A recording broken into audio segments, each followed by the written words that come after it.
I'm Katharina Epp. I was not an original member of Hebron, but I became one when I married John R. Epp in 1945. As we grieve the end of what we might designate as the Hebron era and ponder its significance, might it be helpful to think of it as a sort of middle ground between strong MB rules, closed communion and so forth, and equally strong convictions by neighboring churches, as a place where unity in Christ was more important than uniformity in thought and deed. As we have learned to work together in MCC, so we together, do you suppose God used Hebron to show that all kinds of ideas and formulas can be used to enhance his kingdom? I'm remembering the 20-some summers when Hebron invited the community to open-air musical programs each summer. Young and old, neighbors and friends from all neighboring churches met to worship God in the beautiful out of doors. It was a joy to worship together and to have fellowship with one another. Profound words of historical reflection by Katharina Epp, recorded in 2001 at the Thanksgiving and release service for Buhler Mennonite Church. But what did Katharina mean when she pondered the significance of the Hebron era as middle ground, a place where unity was more important than uniformity? And how does this relate to Buhler Mennonite Church's story? By far, most of the South Russian Mennonites that settled in the Buhler area under the leadership of Dietrich Geddert were from the old Alexanderville church community. But some came from other Mennonite churches in Malachna colony. Not only did the immigrants transplant their families, but also in some cases their differences and their disagreements. But even among those who came to America and settled with the Geddert group and became the Hoffnungsau congregation, not all were of the same accord.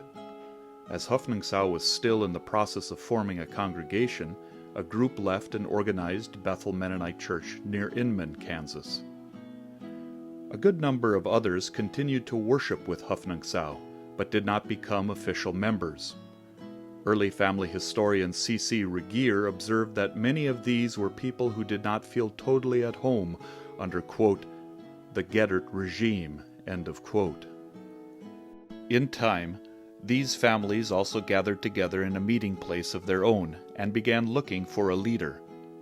According to the memoirs of Bernard Buhler, a minister already ordained in the Berdansk Mennonite congregation in Russia, whose family name the city of Buhler now bears, this group of families asked him to become their leader.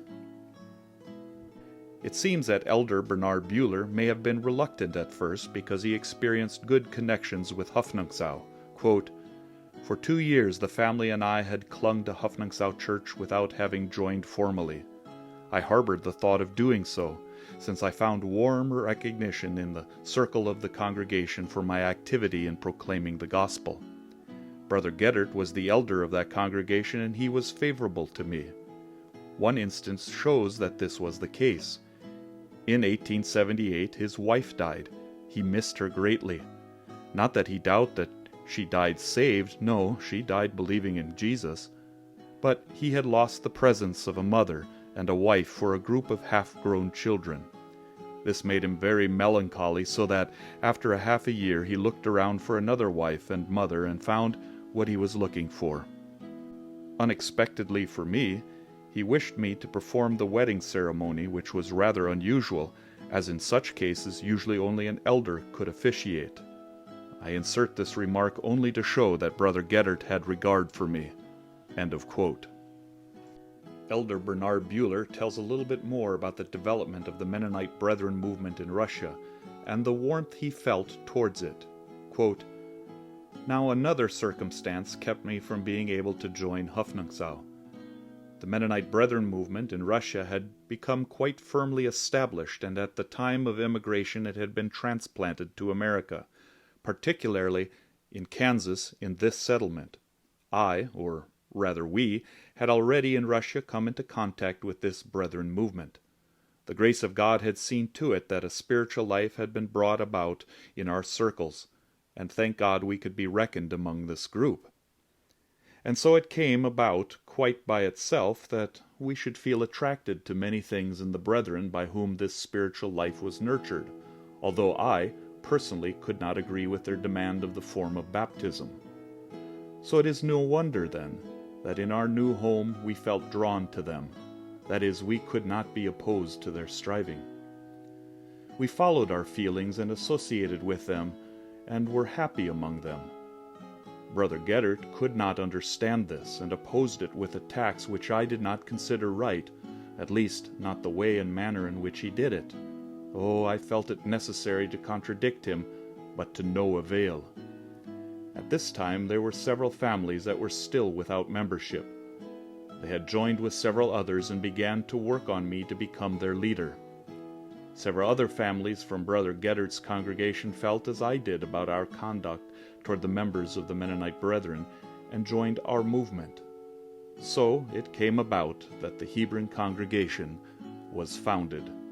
End of quote.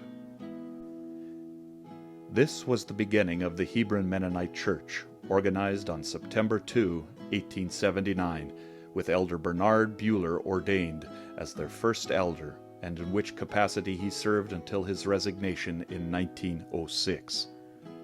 The first group presented themselves for baptism in October of 1879, and they were baptized in the Blaze Fork.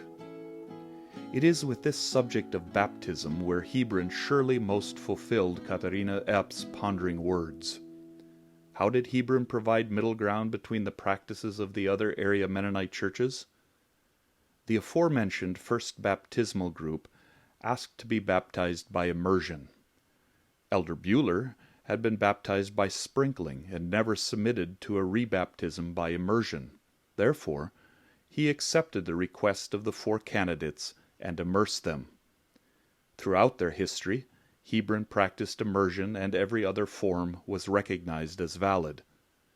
Middle ground on an issue that had defined the rift between the Mennonite Church and the Mennonite Brethren was found.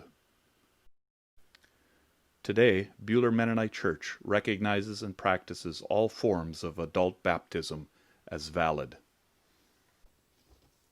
At first, Hebron services were held in schoolhouses and homes until 1882.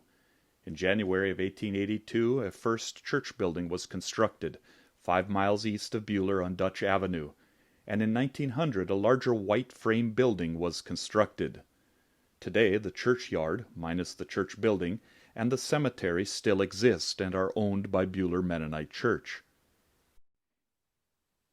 In 1958, plans were begun for a new church building within the city limits of Buhler. The groundbreaking ceremony was on April 15, 1962, with dedication services for the new building on March 31, 1963.